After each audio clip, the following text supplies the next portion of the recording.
네, 포스트 코로나 시대 원년입니다. 2021년 선진국 경제를 한번 보겠습니다. 안녕하세요, 김도원입니다. 정해진 시간에 좀 더 임팩트 있게 구성을 하기 위해서 전반부에는 선진국 경제의 전반을 컨트롤하는 세 가지 띠임에 대해서 말씀을 드릴 거고요. 후반부에는 주요 국가들의 흐름에 대해서 특징적으로 알아보는 시간을 갖도록 하겠습니다. 자, 첫 번째 주목하는 C는 제목이 보시는 것처럼 Continue입니다.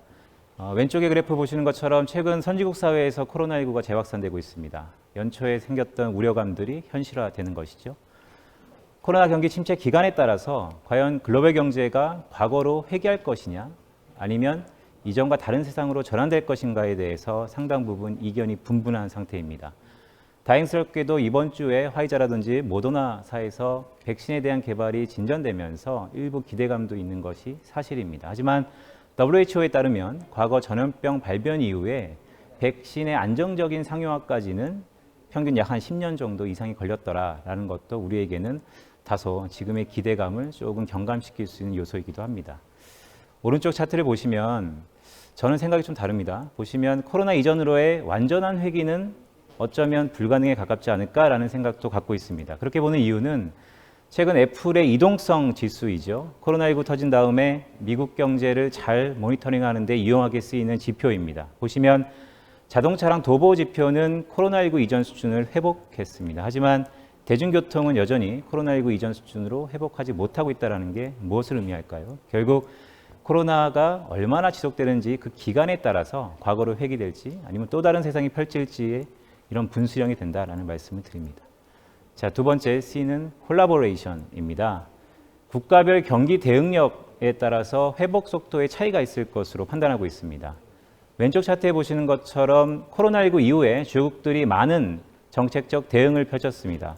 하지만 보시는 것처럼 실제 올해 재정적으로 공격적으로 지원에 나섰던 국가는 영국, 일본, 캐나다, 미국 정도가 GDP의 10% 남짓한 규모의 재정을 썼습니다.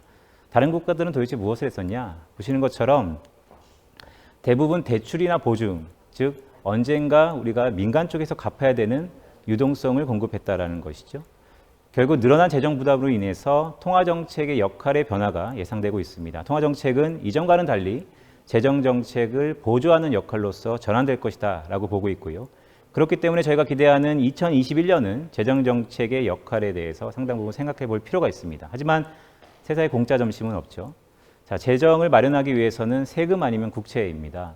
세금 인상은 그 어떤 국가도 당장 근시안적으로 단행하기에는 좀 어려운 국면이 있습니다. 그렇다면 국채를 동반해야 되는데 국채가 들어간다는 것은 시중의 금리 상승에 대한 압박에 노출된다는 우려가 있는 것입니다. 하지만 오른쪽에 보시는 것처럼 이 세 가지 국가, 흔히 선진국가죠. 일본, ECB, 미국. 이 세 국가들은 시중금리의 상승을 일으키지 않으면서도 실제 국채를 소화할 수 있는 능력이 있는 국가다. 즉 선진국 주도의 경기 회복이 가능하다라는 말씀을 드립니다. 자, 세 번째 C는 초이스, 즉 선택입니다. 선택이 매우 중요하겠죠. 저는 민간들의 선택이 근시안적으로 다가올 것이라고 보고 있습니다. 제목에 보시는 것처럼 효율성보다는 유연성을 좀 더 가미할 거다라고 보고 있습니다. 가계를 먼저 보면요. 왼쪽 차트에 보시는 것처럼 미국 가계의 특징입니다. 코로나19를 터진 다음에 미국 가계에서 제로금리에도 불구하고 상당히 이례적인 변화가 있었습니다. 왼쪽 차트에 조금 짙은 막대 그래프는 과거 경기 침체 기간의 평균입니다.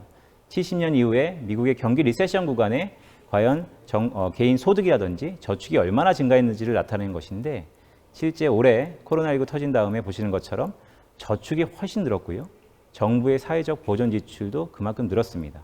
자, 앞으로 가계는 제로금리에도 불구하고 예비적 저축의 증가가 저희는 기대되고 있고요. 이런 부분들은 향후 가계 소비의 하단을 지지하는 완충망 역할을 할 것이다라고 보고 있습니다. 자, 두 번째 변화는 기업입니다. 어떻게 보면 돈에 가장 민감하기 때문에 기업이 가장 크게 변할 수 있다라는 말씀을 드리는 건데요. 코로나19 터진 다음에 기업들이 느꼈던 공포감은 실로 대단했습니다. 자원 조달의 차질, 만일의 사태를 대비하여 이제보다는 훨씬 더 많은 재고를 확충할 것으로 보고 있습니다. 흔히 그것을 저스트 인 타임에서 저스트 인 케이스로의 변화라고 저는 말씀을 드리는데요. 오른쪽 차트에 보시는 것처럼 미국의 산업 생산을 한번 보겠습니다. 70년대부터 2008년까지 미국의 산업 생산은 단계별로 원자재, 중간재, 최종재가 동일하게 증가했었습니다. 하지만 2008년부터 그 흐름은 바뀝니다. 2008년에 미국의 중간재 산업업체들은 전부 망하다시피 했던 것이죠. 글로벌 밸류체인, 즉 가격 논리입니다.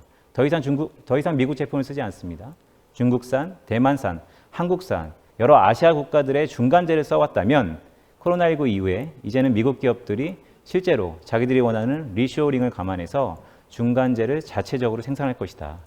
바이든 시대의 이 리쇼어링은 흔히 오프쇼링 과세라는 것으로 접목되면서 상당 부분 속도를 낼 것 같습니다. 흔히 오프쇼링 과세는 제가 슬라이드에 잠깐 표시를 해드렸는데요. 해외에 있는 생산 공정을 미국으로 갖고 와라. 만약에 갖고 오지 않으면 법인세에 추가적으로 10%포인트의 과세를 할 건데 바이든 나는 실제 현재 법인세를 21%에서 28%까지 올릴 것이다 라고 어떻게 보면 강요 아닌 강요를 하고 있습니다. 즉 미국의 중간재 생산 증가가 앞으로 예상된다. 이제부터 미국 기업들은 R&R, 즉 리스트러킹과 리쇼어링에 첨부되는 시대로 들어간다라는 말씀을 드립니다. 자, 앞에 전반적인 선진국 경제를 아우르는 세 가지 씀에 대해서 말씀드렸고요. 이제부터는 국가를 좀 보겠습니다. 자, 미국 경제 하이라이트는 제목에 있습니다. 지금부터 1년쯤 뒤에 지나면 미국 경제는 코로나19 이전 수준으로의 캐치업, 즉 회귀가 가능해 보입니다. 내년 한 해를 놓고 봤을 때 미국 경제는 왼쪽 차트에 보시는 것처럼 실물 경제 측면에서는 2분기가 가장 피크일 거라고 저희는 예상을 하고 있습니다. 그에 대한 가정은 지금은 상당 부위 목매어 있죠. 목말라 있습니다. 과연 부양책이 나올 수 있는 것인가? 저희는 해가 바뀌면 부양책이 나올 것으로 봅니다. 다만 오른쪽 차트에 보시는 것처럼 양원의 구도에 따라서 아니면 민주당과 공화당이 어떤 당이 좀 더 다수당이 되는 것에 따라서 한쪽은 사회보장 지출을, 한쪽은 기업 지원을, 즉 미국 사회에서 소비 중심이냐 아니면 기업의 투자 중심이냐의 그 스킴이 좀 달라질 수 있는 게 이런 재정 지원 정책의 또 다른 하이라이트 되는 부분이다라는 말씀을 드립니다. 자, 리스크 요인은 뭘까요? 리스크 요인은 결국 미국 사회에서 가장 중요한 거, 지금부터 1년 뒤면 미국 경제가 코로나19 이전 수준으로 회복한다는데 경기가 이렇게 좋아지는데 자연적으로 따라오는 것이 결국 금리 상승에 대한 압박입니다. 자, 그런 의미에서 보면 내년 하반기 지금 연준의 의장이죠. 파월 의장의 교체 우려가 조금 불거질 거다라고 보고 있습니다. 파월 의장의 임기는 2022년 2월입니다. 2021년이 아닙니다. 2022년 2월입니다. 다만 통상적으로 임기를 한 6개월에서 10달 정도 앞두고선 이 파월 의장을 연임할 것인지 그렇지 않을 것인지에 대해서 상당 부분 이견이 불고 있는데 공교롭게도 전임자였던 옐런 의장이 연임이 안 됐었죠. 그래서 그런 부분들을 감안해 봤을 때 하반기에는 이 파월 의장의 교체 우려와 더불어서 상당 부분 시중금리에 들썩임이 있을 수 있다라는 말씀을 드립니다. 자, 너무 롱텀한 얘기만 했죠. 좀 시계를 조금 호흡을 앞당겨 보겠습니다. 당장 미국 대선이 잠정적으로 끝났습니다. 바이든 당선 가능성이 매우 높아졌고요.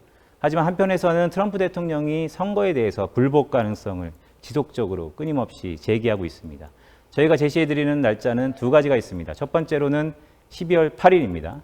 선거인단 확정일, 즉 월이 바뀌면 상당 부분 이 정치적 불확실성으로 인해서 센티가 휘둘릴 수 있을 가능성도 있다라는 말씀을 첫 번째 드리는 거고요. 두 번째는 이 양원 선거의 구도가 과연 공화당이 상원을 가져갈 것이냐, 그렇지 않을 것이냐를 판가름할 수 있는 1월 5일 조지아의 상원 결선 투표가 또 다른 하이라이트다라는 말씀을 드립니다. 자, 유럽으로 가보겠습니다. 유럽은 제목에 보시는 것처럼 기대와 우려가 혼재되어 있습니다. 재정 통합에 대한 기대는 상당 부분 왼쪽 차트에 보시는 것처럼 그린 투자 인프라로 어느 정도 투자의 기회가 있는 것도 사실입니다. 하지만 오늘 이 시간에 제가 말씀드리고 싶은 것은 내년 하반기로 갈수록 유럽 사회에서 이 소비 쪽, 고용 쪽의 모멘텀이 조금 결여될 수 있는 부분도 있다라는 말씀을 드리고 싶습니다. 자, 오른쪽 차트의 막대 그래프를 보시면 주요 국가들의 전체 고용에서 임시직이 차지하는 비중입니다. 많게는 50%, 적게는 30% 남짓한 비중을 차지하고 있죠. 그런데 보시는 것처럼 실업률을 보시면 10% 언더에서 상당 부분 유럽의 국가들이 자리 잡고 있습니다.